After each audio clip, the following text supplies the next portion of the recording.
오늘도 최명준 목사의 푸른 초장을 시청하시는 모든 분들께 성삼위 하나님의 특별하신 위로와 소망이 가득 넘쳐나시기를 예수 그리스도의 이름으로 축복합니다. 오늘은 히브리서 11장 23절에서 26절에 믿음의 그릇이라는 제목으로 은혜를 나누고자 합니다. 저는 가끔 이런 생각을 해보곤 합니다. 내 믿음의 그릇은 얼마만한 크기일까? 크고 깊을까? 아니면 얕고 작은 그릇일까? 물론 이 판단은 그릇의 주인이신 주님만이 판단하실 수 있지만 우리는 이 믿음의 크기를 또 깊이를 더욱 확장시켜 나가려고 해야 한다는 것입니다. 전방의 어떤 부대에서 정찰을 나갔다 오다가 아주 큰 자연산 꿀통을 발견했습니다. 그 부대 중대장이 병사들에게 꿀을 나눠줄 테니 누구든지 각자 빈 그릇을 준비해서 중대장실로 오라고 합니다. 조금 후에 한 사람씩 오는데 어떤 사람은 작은 야구르트병, 어떤 사람은 음료수병, 어떤 사람은 큰 그릇을 가지고 옵니다. 각자가 가지고 온 그릇에 맞게 꿀을 나눠줍니다. 얼마 후에 중대장실로 불만의 전화가 옵니다. 중대장님, 저는 왜 조금밖에 안 주십니까? 공평하지 못하지 않습니까? 그때 중대장은 이렇게 대답합니다. 나는 분명히 빈 그릇을 가지고 오라고 했지 작은 그릇을 가지고 오라고 한 적이 없다라는 것입니다. 그러니까 가지고 온 그릇의 크기대로 나눠준 것뿐이다라고 말하고 있는 것입니다. 우리 하나님께서도 로마서 15장 13절에 보면 소망의 하나님의 모든 기쁨과 평강을 믿음 안에서 너에게 충만케 하사 성령의 능력으로 소망이 넘치게 하시기를 원하노라고 말씀합니다. 믿음이라는 그릇에 기쁨과 평강을 충만하게 담아 성령의 능력으로 소망이 넘치는 삶을 살아가라고 말씀하고 있는 것입니다. 그러므로 오늘 우리도 이 말씀을 들으시고 결단하심으로 자신의 믿음의 그릇의 크기를 키워감으로 소망의 삶을 살아가시기를 바랍니다. 자, 믿음의 그릇을 키우려면 부모가 믿음으로 살아야 합니다. 23절에 보면 믿음으로 모세가 낳았을 때 그 부모가 아름다운 아이임을 보고 석 달 동안 숨겨 왕의 명령을 무서워하지 아니하였으며 라고 기록하고 있습니다. 모세의 부모는 레위 지파 자손인 아므람과 요게벳이라는 사람입니다. 이들 부부에게는 아론과 미리암이라는 아들과 딸이 있었는데 이제 셋째가 태어나게 된 것입니다. 여러분, 자녀는 축복입니다. 기뻐해야 하지만 당시 상황으로는 기뻐할 수가 없습니다. 왜냐하면 노예로 있는 이스라엘 자손이 번창하게 되자 애굽왕 바로는 노예들이 반란을 일으킬까 하고 두려워했습니다. 그래서 남아 말살 정책을 시행했는데 이스라엘 자손이 자식을 낳을 때 딸이든 살려두고 종족을 이어나갈 남자여거든 하수에 던지라는 엄청난 명령을 공포하던 때에 모세가 태어난 것입니다. 이제 모세가 남자아이라는 것이 발견되면 죽어야 하는 처지가 되었던 것입니다. 그러나 모세의 부모는 이 아이를 죽음에 내몰 수는 없었습니다. 그래서 숨기기로 하고 3개월을 숨기게 됩니다. 모세의 부모로서는 아들을 숨기는 것은 자신들의 목숨을 담보로 하는 것입니다. 그럼에도 불구하고 23절에 보면 믿음으로 모세가 낳았을 때 그 부모가 아름다운 아이임을 보고 석 달 동안 숨겨 왕의 명령을 무서워하지 아니하였으며, 그렇습니다. 그들은 믿음을 쫓아 그렇게 했다는 것입니다. 왜냐하면 믿음의 눈으로 본 자신의 아들인 모세는 성경의 번역으로 보면 아름다운 아이라고 했지만 의역을 하면 범상한 아이가 아니라는 것을 보았기 때문입니다. 이것은 모세를 향한 하나님의 계획과 목적을 어느 정도는 이해하고 하나님을 향한 믿음을 따라 행동했다라는 것입니다. 그러니까 이것은 이런 것입니다. 모세의 부모는 그 바로의 법령을 두려워하지 아니하여 아들의 생명을 구하고 안전하게 성장할 수 있도록 가능한 모든 조치를 다 취했다는 것입니다. 그들은 그 아들을 통해서 행하실 하나님의 놀라운 역사를 기대하면서 자기들이 취한 행동 때문에 비록 목숨이 달아난다 할지라도 하나님에 대한 믿음으로 엄청난 모험을 감행했던 것입니다. 그렇습니다. 자녀가 아직 어려서 자신의 믿음으로 자신의 삶을 결정하지 못할 때 부모는 부모의 믿음으로 자녀들을 양육하고 인도해야만 하는 것입니다. 본문을 보면서 가장 중점적으로 생각해야 될 부분이 무엇입니까? 세상이 가는 길을 따를 것인가 아니면 하나님의 말씀과 뜻을 믿음으로 따를 것인가 하는 것입니다. 그래서 23절을 잘 살펴보면요. 믿음으로 모세를 봅니다. 믿음으로 모세를 숨깁니다. 믿음으로 바로를 무서워하지 않습니다. 하나님께 대한 하나님의 약속의 말씀에 대한 믿음은 하나님께 대한 자녀들의 복된 미래를 만들어내는 것입니다. 그렇습니다.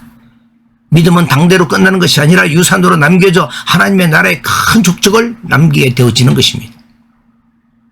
자녀들의 믿음의 그릇의 크기가 크게 되기를 원하십니까?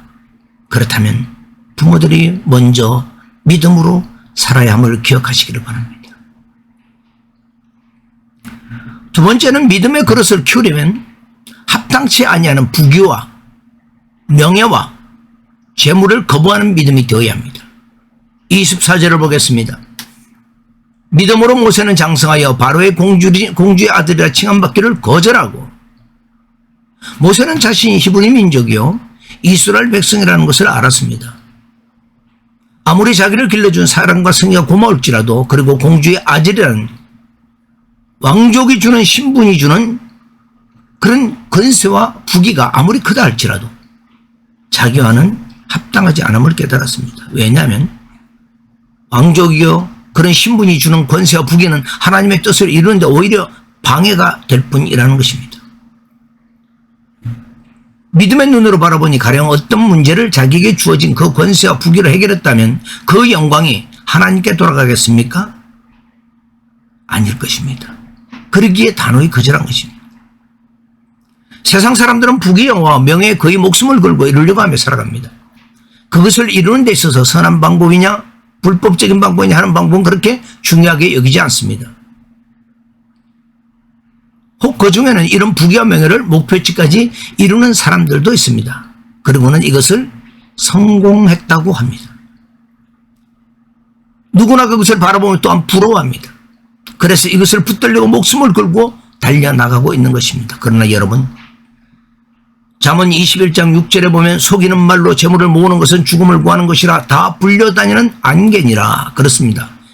그것은 잠깐 보이다가 없어지는 안개와 같은 것이라는 것입니다. 우리는 합당치 않는 부귀와 명예는 과감히 거절할 수 있어야 하는 것입니다. 불의한 재물을 거절할 수 있어야 하고 불법적인 유혹을 거절할 수 있어야 하고 말씀에 어긋난 동참을 믿음으로 거절할 수 있어야 한다는 것입니다. 처음에는 어려울 것입니다. 그러나 처음에는 어려워도 한 번, 두 번 거절해 보십시오. 하나님이 보시는 믿음의 그릇은 커질 것입니다. 성경에 안디바라는 사람이 있습니다. 계시록 2장 13절에 네가 어디에 사는지를 내가 아노니 거기는 사탄의 권자가 있는 데라. 네가 내 이름을 굳게 잡아서 내 충성된 증인 안디바가 너희 가운데 곧 사탄이 사는 곳에서 죽임을 당할 때에도 나를 믿는 믿음을 저버리지 아니하였도다. 이 말씀은 이런 말씀입니다. 사탄이 장악하여 믿음으로 살고 있는 안디바를 핍박합니다. 그 환난과 핍박에도 자신의 믿음을 변절하지 않고 죽음으로 그 믿음을 지키는 사람이 바로 안디바라는 사람입니다. 주님께서도 인정하시는 이 안디바는 안디바라는 이름에 어떻게 믿음을 지키는가에 대한 비밀이 숨어 있습니다. 안디바라는 이름은 원어로 보면 안티와 파스의 결합어입니다. 즉 하나님의 말씀에 위배된다면 목숨을 담보해도 안티, 즉 안 된다라는 것입니다. 반대한다는 것입니다. 그와는 반대로 하나님의 말씀을 지키는 것이라면 목에 칼이 들어와도 파스, 즉 그렇다, 옳다라고 하는 사람이라는 것입니다. 이런 사람을 주님께서 무엇이라 하십니까? 내 충성된 증인이라 하시는 것입니다. 누구에게나 크고 작은 신앙의 갈림길에서 선택의 시간이 있습니다.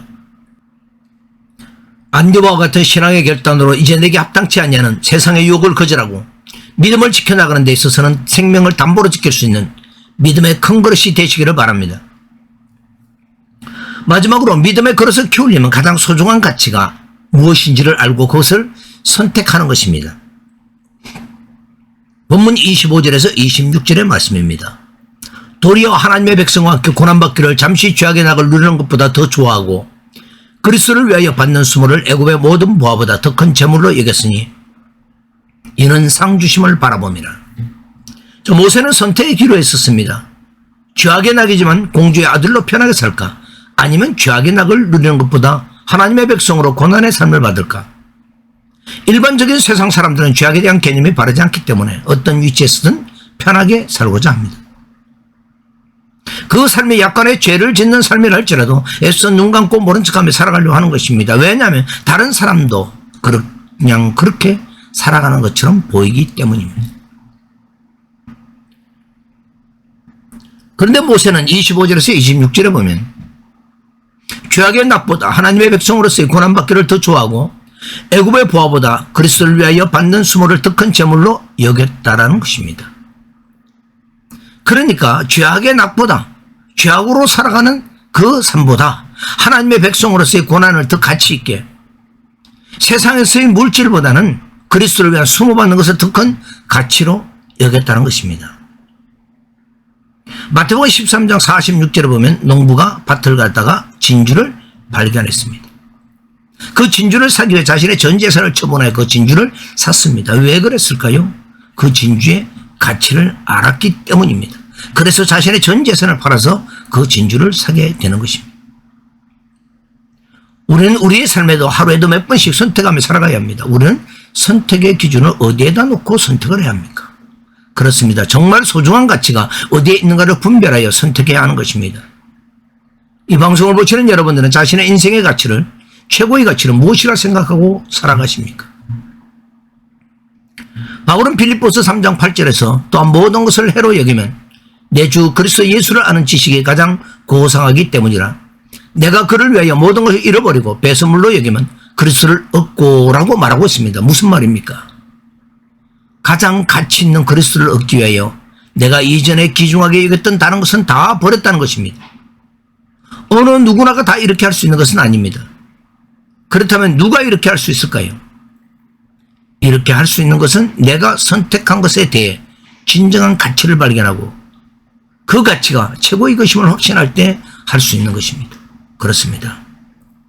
세상에서 어떤 위치를 향해 달려가거나 물질을 더 가지기 위해 노력하는 것이 자신의 욕망을 이루는 최고의 가치라 생각하는 사람은 신앙 안에서 믿음의 그릇이 커지지는 않습니다. 왜 그렇습니까? 세상에서 좋다고 하는 높은 위치에 있는 것이나 돈을 벌어 물질이 많은 것은 사실 믿음과는 큰 관계가 없기 때문입니다. 믿음과는 관계가 없다는 것은 믿음은 기본적으로 이타적인 희생이요 헌신이기 때문입니다. 그러나 구주가 되시는 예수 그리스도를 얻는 것과 예수 그리스도를 벽돌에 삼아 희생적이며 헌신적으로 살아가자 하는 이런 선택은 자신의 믿음의 그릇을 키워가는 것임을 믿으시기를 바랍니다. 다시 한번 자신의 인생에 무엇이 가장 소중한 가치인 걸 알고 그것을 선택하여 나갈 때 믿음의 그릇은 커지게 되어지는 것입니다. 결론입니다. 하나님께서 주시는 기쁨과 평강으로 믿음의 그릇의 크기를 키워 소망의 삶을 살아가려면 어떻게 해야 합니까? 먼저 부모가 믿음으로 살아야 합니다. 두 번째는 하나님의 말씀에 합당하지 않은 부귀와 명예, 물질은 거절할 수 있어야 합니다. 인생의 가장 소중한 가치가 무엇인지를 알고 그것을 선택해야 하는 것입니다. 이 방송을 보시는 모든 분들은 말씀을 이루심으로 크게 쓰임받는 믿음의 그릇이 되시기를 예수 그리스도의 이름으로 축복합니다.